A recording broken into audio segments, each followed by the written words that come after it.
So this is the 2016 Nissan Sentra SV. The MSRP on this car is about $19,000. It's a four-door sedan with a four-cylinder engine, front-wheel drive, and it seats 5.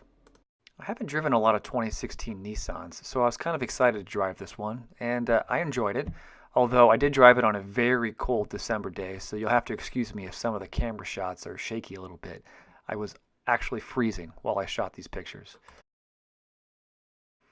I like the look and feel of this car, though I have to be honest, it looks a lot like the Honda Accord, which is what my family drives on a day-to-day basis. I think I like the interior of this car the best, especially the center console. If you'll see, it's kind of got a minimalistic feel to it, which makes the car feel very clean.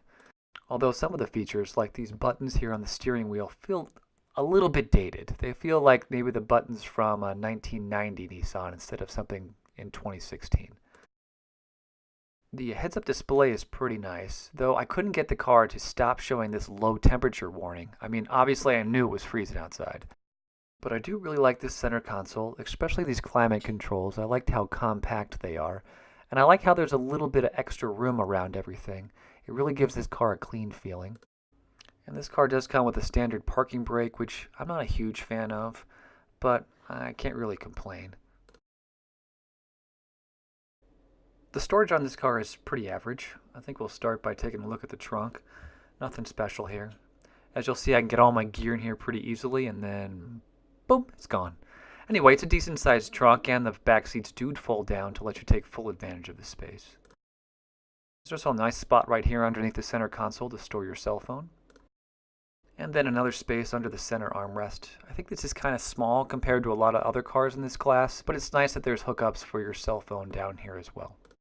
And then up top you get a nice padded storage area for your sunglasses. The glove box is surprisingly impressive. It's actually really deep. I mean, look how far back this goes. It's kind of nice to have some extra storage in there. And I kind of like that the rental place forgot one of their toll passes in here. Thanks, appreciate it.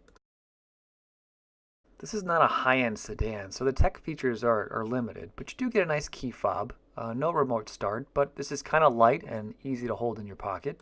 And it is a push-button start, which is nice. And then with all Nissan cars, the button actually illuminates when you turn on the car, which I think is a nice added touch. And there's a nice, large, full-color heads-up display right here for you to interact with. The screen in the center console is not a touchscreen, but there are plenty of buttons surrounding the screen that make it pretty easy for you to interact with things. I wasn't blown away by the features that are included here, but you do have all the basics, and the screen is a nice brightness, so you can see it both in the daytime and at night fairly easily. I was, however, a little disappointed that there are no hookups in the back seat to allow your passengers to charge their devices. And the driver's side and passenger mirrors do not include blindside detection, which is something I'm really coming to rely on, and I think I'll insist that I have in my next car. Switching from tech to comfort, I actually found this car to be fairly comfortable, although there are no electronic controls for the driver's seat. You get the standard manual controls, including this old-fashioned lever to adjust the seat forwards and backwards. This was actually pretty hard to film, so give me a little credit here. There's pretty good legroom in the back seat. I'm 6 feet tall and I still had plenty of room, even with the driver's seat pushed back to a comfortable distance. And there is an armrest in the back seat with 2 fairly standard cup holders, which is nice, I guess. But there's no dimmer feature on the rear view mirror, which is kind of disappointing because there's a lot of halogen headlights out there that are really blinding. The handling on this car is really nice. I drove this car for well over 4 hours. I was really comfortable. It accelerates well. It goes around corners well. I really have no overall complaints about this car. I mean, it's not a supercar. You're not going to beat somebody off the line or, drift around corners in this thing, but I think you're going to be pleasantly surprised at the drivability of the Nissan Sentra. Alright, so that's the 2016 Nissan Sentra SV. I give this car a very respectable 3 stars. So this is my 19th rental car. My goal is to rent 100 total. And I just don't think this car is good enough to crack the top 10. It's just not as good as the 2016 Chevy Malibu, and it's certainly not as good as one of my favorites, the 2017 Ford Fusion Hybrid Titanium. But overall, I do think it's a good car, and if you're looking for a mid-level sedan, I would recommend that you take it out for a test drive.